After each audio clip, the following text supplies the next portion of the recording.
The planet was dry, cracked, and endless.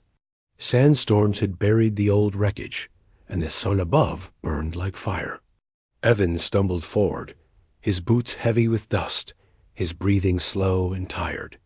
He hadn't eaten in 3 days. His lips were cracked, and the emergency food pack in his hand was the last thing keeping him alive. He looked at the small silver ration bar. Just one. It was barely enough for one person, but it was all he had left. He sat down beside a large broken stone, trying to find shade. His body shook from hunger. His head was spinning. He wanted to sleep, but he knew if he did, he might not wake up. This is how I go? Evan whispered to himself. He had been on a solo recon mission, mapping dead zones on the edge of the galaxy. His ship had been shot down by unknown hostiles. Communications were dead. He had walked for miles across this empty moon, searching for shelter or help, but there was nothing. No life, no water. Only silence and sand, dot until now. Evan's eyes caught something strange half buried in the sand. Not far ahead. A strange shape. He stood slowly, blinking through the heat waves. It looked like a crashed pod alien in design, curved and glowing faintly blue. He moved closer, carefully, holding the ration bar tightly. As he reached the pod, he noticed a small hand sticking out of it, pale, with silver markings like tattoos. Evan pulled back a broken door panel and found her. An alien woman lay inside. She looked unconscious, her breathing weak. Her face was beautiful, but bruised. Her skin had a soft purple tone, and her eyes were closed. A strange crown lay cracked beside her head. Her clothes were torn, and she looked like she had been hurt badly. Evan froze. She wasn't just any alien. Something about her presence, her design, and her clothes said she was important. Royal, maybe. But right now she was just dying. He knelt beside her, checked her pulse. Weak. She hadn't eaten either. Her lips were dry. Her breath came out like soft gasps. She was starving, just like him. Evan looked at the food bar again. His hands shook. He was dying. She was dying. He sighed. Damn it. He slowly opened the food pack, broke the bar in. Half. He put one half on the ground, and with care, he lifted her head and placed the other half gently to her mouth. She didn't move. Come on, Evan said softly. You've got to try. Her lips moved slightly. Then her mouth opened just enough to let the food in. She swallowed. Slowly, very slowly, she began to breathe easier. Evan gave a weak smile. There we go. Suddenly, the ground shook. A low humming noise came from behind. Evan turned quickly. 5 large figures were moving toward him, tall, armored, and carrying glowing weapons. Their eyes locked onto him, and they raised their weapons instantly. He froze. They were alien guards, huge and terrifying. Their armor was black with golden trim, and they looked furious. Evan stood, hands up. His heartbeat raced. She needed help. He shouted, I didn't hurt her. I helped look. The guards didn't fire. Instead, they looked down at the woman in the pod. One of them rushed forward, knelt beside her, and checked her condition. Another scanned the area. One of them pointed at Evan, yelling something in their language. Then the woman opened her eyes. She looked up weakly. Her voice cracked, but she spoke one word. A word Evan didn't understand. But the guards did. Suddenly, all 5 warriors dropped to one knee, their weapons lowered, their heads bowed. Evan blinked in shock. What? The tallest guard stood, slowly, and looked at Evan with calm eyes. In broken English, he spoke. You gave your last? To her, he said. Evan nodded slowly. She is princess, sacred. You are now chosen. Chosen? Evan said, confused. For what? The guard stepped aside and gestured toward the princess, who now sat up weakly, looking at him. For honor, the guard said. For destiny. Evan didn't know it yet, but the moment he gave his last meal to that alien princess, the fate of a galaxy had started to change. Asterisk, the heat from the twin suns had not gone away, but everything around Evan suddenly felt colder, as if the world had stopped to watch. The 5 alien guards remained on their knees, heads bowed low. Their armor glowed slightly in the sun, gold lines humming with soft energy. They didn't move. They didn't speak. Only the wind and the hum of their weapons filled the air. Evan didn't understand what was happening. He looked down at the alien woman, this princess. She was awake now, barely. Her eyes, a soft shade of violet, focused only on him. She tried to speak again, but her voice was still too weak. She needs water, Evan said. One of the guards immediately stood up, pulled a small container from his belt, and handed it to Evan with both hands, like a holy offering. Evan took it, confused, and helped the princess drink. She sipped slowly, carefully, her hands trembling. Another guard finally rose and walked to Evan. You gave your food. While starving, the guard said in broken English. His voice was deep, like thunder behind a mountain. This is sacred. I just didn't want her to die, Evan said. I didn't know who she was. The guard placed one fist over his chest and bowed again. Exactly, he said. You gave. Without knowing. Evan's heart pounded. He wasn't used to being treated this way. He was just a scout, a soldier, a man lost in the desert, ready to die. But now, these huge warriors were kneeling before him like he was a legend. The princess reached for his hand. Weak but certain, she looked up at him. My name, she whispered, is Liari. Evan gently held her hand. I'm Evan. Another warrior stepped forward and spoke in their own language to the others. They nodded. The leader turned to Evan. We must take you. With her, to the starship. Evan raised an eyebrow. Starship? Where? Capital World. Throne system. The people must see you. The act of honor. The human of prophecy. Evan blinked. Prophecy? The guard looked at the others then. Back to him. Our ancient stories tell of a stranger not of our kind. One who gives everything even when dying. That one will restore the royal bloodline. That's not me, Evan said quickly. I didn't do anything special. They. Princess squeezed his hand again. You did, she said quietly. No one has ever fed a royal while starving. Not even our own. Suddenly, in the distance, another sound echoed. Engines. A sleek alien transport ship appeared from behind the rocks, dust rising beneath its landing struts. It had come to pick up the princess. The guards moved quickly, lifting her with care, and helping her into a chair inside the ship. Evan stood there, unsure what to do.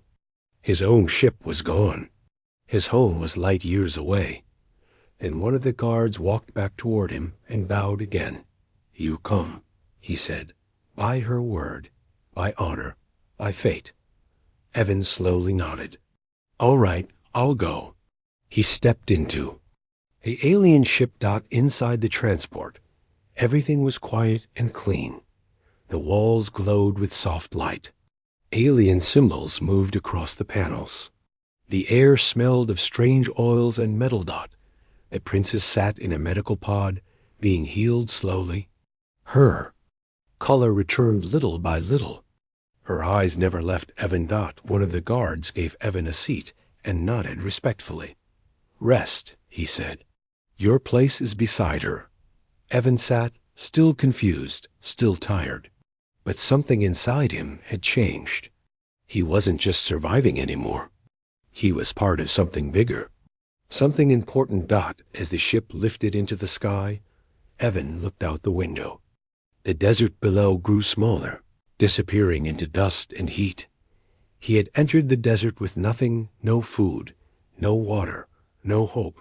Now, he was flying toward the stars, with alien guards calling him chosen, and a royal woman holding his hand. Somewhere out there, on a throne world full of strange politics, ancient beliefs, and powerful enemies, his name was already spreading. Evan didn't ask for any of this. But sometimes a simple act of shared meal can change everything. And the galaxy was about to learn his name. Asterisk. The alien ship moved through space like a shadow, silent, smooth, and fast. Evan sat near the window, staring at the stars. He had never felt this far from home before. Earth was just a memory now. Across from him, Princess Liari rested inside. Glowing medical pod. She was healing slowly, but her eyes stayed open now. And they stayed on Evan. He could feel her watching him. Not with fear, not with suspicion, but with something else. Curiosity. Respect. He looked over and gave a small smile. So, you're really a princess? She nodded slowly. Yes, but not safe one. Many want me gone. Evan leaned forward. Why? You seem kind. Her voice was soft, but steady. Because I do not want war. My family ruled the royal empire for 1,000 years. But now, the high houses fight each other. They think peace is weakness. Evan listened quietly. She struggled with words, but her meaning was clear. She continued, When I refused to attack peaceful colonies, they betrayed me. My ship was sabotaged. I was sent to that moon to die. Evan clenched his fists. That's why they left you in that escape pod. Liari nodded. Yes, they thought, no one would come. Evan shook his head slowly. And yet here I am. A lost human scout with one food bar. Liari smiled, just a little. And you gave it to me? Evan looked down. Didn't feel like a big deal at the time. To us, she said, it is legend. Evan blinked. You said something before. That word you spoke when you saw? What was it? She hesitated, then spoke carefully. Zelfari. What does it mean? The one who offers life. Evan raised an eyebrow. You're serious? Yes, she said. Long ago, a prophet told of a stranger, not of our blood, who would give food when they had none. That one would be a sign. The houses would. Kneel. The wars would end. Evan sat back in his seat. That sounds like too much for one guy. She tilted her head slightly. You did not ask to be chosen, but you are. He didn't know what to say. The silence hung between them for a moment. Then one of the guards entered. Princess. Message from Homeworld. Liari looked at Evan. Will you listen with me? He nodded. The screen blinked on. A tall, pale alien stood there cloaked in black armor with red markings. His face was sharp, eyes cold. He spoke in a strange language. Evan couldn't understand, but Liari's face darkened. What's he saying? Evan asked. She paused. He is my cousin, General Terrell. He claims the throne now. He warns me not to return. Says, if I bring a human, I dishonor our kind. Sounds like a nice guy, Evan muttered. Liari looked tired. He controls the high guards now. The throne world is not safe. Evan leaned forward. Then why are we going back? She looked at him with steady eyes. Because you are my proof. If the people see what you did, see that an outsider saved me, they will remember the prophecy. They will rise. Terrell fears that. Evan nodded slowly. You want me to be your symbol? No, she said. I want you to be yourself. That is enough. He thought about that. He was a scout, a survivor, a man who had nothing and still gave what little he had. He didn't feel like a hero, but maybe that was why he mattered. Suddenly, alarms beeped. The ship shook. The guard shouted, "Enemy fighters approaching." Liari stood slowly. "They found us." Evan looked out the window. Small ships, sharp and black, were moving in, firing. Red energy blasts shook the ship's shields. "Can we outrun them?" Evan asked. The pilot yelled something in the alien tongue. Liari translated quickly. "No, not unless someone buys time." Evan stood. "What can I do?" "You don't have to," Liari said. Evan smiled. "You're wrong. I didn't feed you just to let you die again." He grabbed a shock rifle from the wall designed for alien hands, but he could manage. "I'll hold them off," he said. "You get to the palace. Tell them the truth." Liari's eyes widened. "You would do that again? Risk everything?" He looked back. "Isn't that what heroes of prophecy do?" For a moment, she said nothing. Then she reached out and touched his arm gently. "Then go. And return." As Evan ran down the hall toward the ship's defense bay, one thought echoed in his mind. He had no crown, no title, no power, but he had made a choice. And sometimes that was all it took to shake an empire. Asterisk the defense bay door slid open with a sharp hiss. Evan stepped inside, gripping the alien rifle tightly. It felt strange in his hands, heavier than a human weapon, glowing faint blue lines running along its barrel. Enemy ships zipped past the viewports. Red bolts of energy flashed across space, hammering the ship's shields. The ship trembled with every impact. "Just hold together a little longer," Evan muttered to himself. One of the alien guards entered behind him, taller and armored, with sharp eyes. He looked at Evan, then handed him a small silver cube. "Shield. Booster," he said. "Stick to chest. Lasts one fight." Evan stuck it to his chest armor. The cube blinked green and formed a faint energy field around him. "Thanks," Evan said. The guard nodded. "You protect her." "We protect you." Evan moved to the defense console. It had a manual turret link. He could control one of the ships. Rear guns. His fingers danced over the unfamiliar symbols. Luckily, some of the controls had translated into English. The turret camera came alive. Evan saw 3 enemy fighters behind them, fast and deadly, launching energy bursts in rapid succession. He took a deep breath. Let's see what a starving human scout can do. He fired. Blue plasma rounds streamed out of the ship's back turret, lighting up the darkness of space. One enemy fighter exploded on the spot. The other 2 dodged and returned fire, striking near the engines. Evan shifted position, sweat running down his forehead. He aimed again and fired this time, grazing the wing of a second fighter. It spiraled out of control and vanished into a burning ball. 2 down, Evan said. 1 to go. The third fighter did something unexpected. It stopped firing and instead, it sent out a signal. An urgent one. Liari's voice came over the comm. "Evan, that ship is calling for backup. More are coming." Evan clenched his jaw. "How many?" "Too many," the pilot shouted in their native tongue. Liari translated quickly. "We must enter warp space now, or we'll be caught." "But the engines are damaged," Evan said. "Yes," she answered. "The jump will be unstable." Evan didn't. "To it. Do it."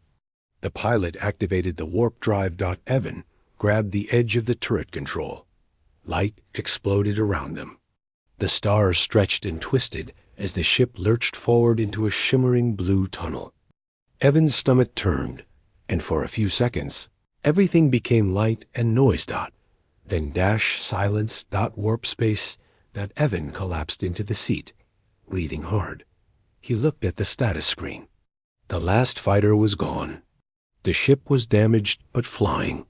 The princess entered the room, a bandage around her arm and determination in her eyes. "You did it," she said softly. "We did it," Evan replied. But for how long? She looked out the window at the swirling blue of warp travel. They will not stop. My cousin Terrell will do anything to stop me from reaching the palace. Evan stood slowly. Then we give them something they can't. Ignore. Over the next 2 days, Evan trained with the guards. He learned to wear their armor, to fight using their weapons. His human mind adapted quickly, faster than they expected. They called him Zelthari, now without hesitation. Meanwhile, word spread across the Empire. Small ships passed them in warp space supporters from other houses, hearing rumors of the human of sacrifice. Some offered to escort them. Some simply bowed their heads as they passed. Evan didn't feel like a symbol. But everywhere he walked on the ship, people moved aside for him, even the guards. Finally, the capital world appeared through the VIEWPORT dot. It was a massive green and gold planet, covered in glowing cities and rings of orbital stations. Warships floated above it like watchful hawks. The largest structure, visible even from space, was the throne spire, a mountain-sized palace of white stone and living crystal. Evan stared. This is where your family ruled. Liari nodded. For thousands of years. He turned to her. And now you want to walk back in with me? Yes, she said. Because they need to remember what honor looks like. And you are proof. Evan swallowed hard. The ship began to descend as the golden towers of the capital grew closer. Liari stood beside him. Her hand brushed his, just for a moment. You gave me food when I had nothing, she whispered. Now I give you something greater, a place in history. But on the landing pad, far below, shadowy figures watched the ship arrive. General Terrell stood with cold eyes and a smile that didn't reach his face. Around him were soldiers in black loyal only to him. We'll see how long the little symbol survives, he said. Asterisk. The alien ship touched down on the gleaming silver landing pad with a soft metallic thud. The capital city rose around it like a dream, floating towers, glowing walkways, and waterfalls that shimmered mid-air. Evan stepped out behind Princess Liari, dressed in ceremonial armor the guards had given him. He didn't feel ready, but the thousands gathered at the platform weren't waiting for confidence. They wanted proof. They wanted the legend. The crowd parted as Liari stepped forward, her robes flowing like liquid light. Beside her, Evan walked slowly. The alien guards flanked them, weapons lowered, faces proud. The people bowed. Whispers spread quickly. It's him, the human from the prophecy. He gave his last meal. Zelthari? Then a voice cut through the air like a knife. Princess Liari, you are not invited. All eyes turned. A man in dark armor stepped forward, surrounded by elite guards in black. He had sharp features, narrow red eyes, and a thin smile. He looked at Evan like he was dirt under his boot. General Terrell. Liari straightened. This is my home. You cannot block royal blood. Terrell stepped closer. You were left for dead, cousin. The throne assumed you. Lost. I returned, she said calmly, with proof. Her eyes shifted to Evan. The crowd followed her. Gaze. Some gasped, some murmured. But Terrell only narrowed his eyes. This human? He laughed bitterly. A weak thing. He should be on his knees, not standing beside you. One of Liari's guards stepped forward, growling. Evan lifted a hand, signaling him to stay calm. Evan spoke. I didn't come for your throne. I came because she would have died without help. That's all. Terrell tilted his head. So noble. So small-minded. He stepped forward, his tone smooth. Come then. We shall walk to the throne hall. The council will decide what to do with this situation. The palace was vast, echoing with centuries of power and politics. Giant statues of past rulers lined the halls. But today, everything felt tense. Too clean. Too perfect. As they walked toward the council chamber, one of Liari's guards whispered to Evan in low tones. Careful. I smell a trap. Evan nodded. His gut had been twisting since they landed. Just as they reached the golden doors of the throne hall, 2 guards blocked the way. Terrell raised a hand. Only the royal may enter the chamber. Liari frowned. Evan comes with me. He does not have blood of our line, Terrell replied. This is sacred law. Liari looked at Evan, worried. Wait here. I'll speak for you. He gave her a small nod. I'll be fine. The doors closed behind her. Evan turned away, but something was wrong. The hallway was too quiet. 2. Empty. Then dash movement. 2 of Terrell's black-armored soldiers approached. No words, just intent. Evan stepped back. This doesn't look good. Without warning, one lunged. Evan ducked, rolled to the side, and yanked a short baton from his belt. It extended instantly with a pulse of blue light. The first guard swung a blade. Evan blocked and countered, landing a hit to the ribs. The second moved in fast, swinging low. Evan jumped back, barely missing the edge. He wasn't as strong as them, but he was faster. He slammed the baton into the wall, triggering a blinding flash of light. Both attackers paused, stunned. Evan used that moment to run. Down the hall, a secret door opened. One of Liari's loyal guards pulled Evan inside. Come, quickly. They moved through a hidden corridor, lined with old weapons and storage. Where's Liari? Evan asked. In danger, the guard replied. General Terrell lead. He plans to remove her in secret. A fake vote. No witnesses. Evan's heart pounded. Take me there, now. Inside the throne chamber, Liari stood alone before 12 towering figures. The High Council. Terrell stood behind her, twisting her words, feeding lies to the council.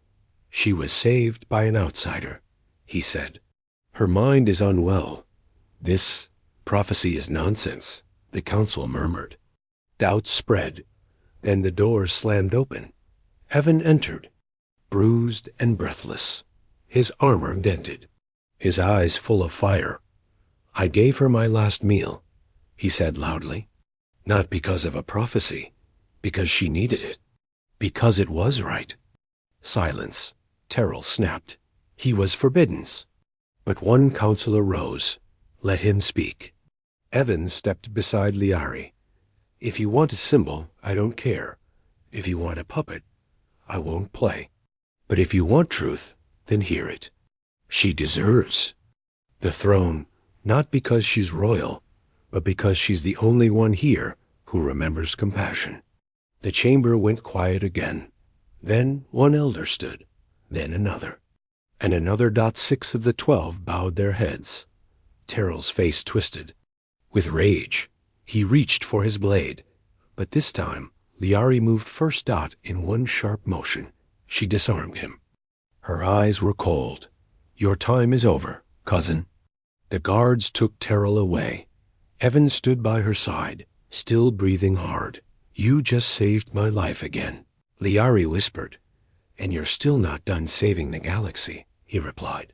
The sun rose over the capital world of Solari Prime, casting golden light across the royal city. After General Terrell's arrest, the people rejoiced. Flags were raised, music echoed in the streets, and holoscreens across the empire showed the moment the council bowed to Princess Liari and the human who stood beside her. But peace, as always, was fragile. In the shadows of the outer systems. Terrell's secret fleet had not yet fallen. His commanders refused to surrender. Worse, his final order before being arrested had already been sent. Massive war fleet, 200 ships strong, was on its way to Solari Prime. The palace tower trembled as warning sirens echoed through the air. Evan ran through the command hall, now wearing a lighter version of alien armor, custom fit for him. Liari met him near the holographic war table, her guards gathered behind her. "They're coming," she said. "Terrell's last strike." "How long until they reach orbit?" Evan asked. "Minutes," her advisor replied. "The orbital defenses won't hold. They outnumber us 10-1. Evan didn't flinch. "Then we don't rely on numbers. We rely on unity." He looked at Liari. "Give me command of the city defense. Let me coordinate the shield batteries, ground cannons, and guard squadrons." Her eyes searched his. "You're sure?" He nodded. "If I gave my last meal to protect you, I'll give everything else too." She didn't smile. She simply placed a hand on his chest and said, "Then lead." The next hour moved like lightning. Evan stood at the central command deck, shouting orders through translators. Alien officers followed without question. Fighters scrambled into the skies. Shield towers lit up. Planetary cannons hummed with energy. And then the stars turned black. The enemy fleet arrived. Missile fire rained from orbit. Explosions filled the atmosphere. Enemy troops began descending in pods like falling stars, crashing into the city outskirts. The battle had begun. Evan coordinated everything, from defense grids to strike teams. He directed squadrons to protect key towers, moved artillery to weak points, and even jumped into the battlefield himself when one enemy breach got too close to the palace. He fought with alien blades and human instincts, dodging plasma bolts, knocking soldiers off hoverbikes, and protecting civilians. He was everywhere. And so was the legend. People screamed his name from balconies. Children waved flags with his symbol. Broadcasts of Zelthari lit up the skies. But the enemy had one final plan. A massive carrier, called the Abyss Fang, began descending toward the palace. If it landed, it would destroy the throne spire and crush the heart of the Empire. Evan stood on the highest tower, staring at the approaching ship. "We can't stop that with ground weapons," said one of the guards. Evan turned to Liari, who had joined him. "There's one chance," he said. "The orbital cannon, the old one beneath the palace." "It hasn't been fired in centuries," she replied. He nodded. "Then I'll wake it up." Beneath the palace, ancient gears turned as Evan powered up the last resort weapon. It was buried under stone, lost to time, but still connected to the planet's core. The enemy ship grew larger in the sky. Evan activated the cannon, but it jammed its control link, damaged by age. There was no time. He looked at Liari. "You need to go. If this fails, I will stay," she said firmly. "The people follow you because of what you did. I follow you because of who you are." For a second, everything else faded. Then Evan climbed into the control chamber, bypassed the damaged system, and connected the cannon to his own armor's power core. "Overload it," he said. "Channel everything." The light that followed was seen from orbit. A beam of energy shot into the sky, tearing through the clouds. It struck the Abyss Fang directly in its core. The ship split in two and exploded before touching the ground, its debris scattered like burning snow. The people below cheered. The city roared. The war was over. And Evan? He lay inside the cannon chamber, unconscious but alive. Days later, he woke in a golden room, bathed in soft light. Liari sat beside him, her hand gently holding his. "You saved us all," she whispered. "You gave your last meal. Then your last strength. You gave everything." He smiled weakly. "Still hungry, though." She laughed softly and offered him a warm piece of alien fruit. He took a bite, and the world felt right again. That evening, on the palace balcony, before billions watching across the galaxy, Liari stood in royal robes. Beside her, in specially crafted ceremonial armor, stood Evan. She raised his hand high. This human, she said, was once a stranger with nothing. Now he is guardian of the crown, not for power but for compassion. The crowd below erupted with cheers, Dot, and in that moment Evan knew he had changed a galaxy, not with war, not with weapons, but with a single act of kindness, a shared meal. Asterisk.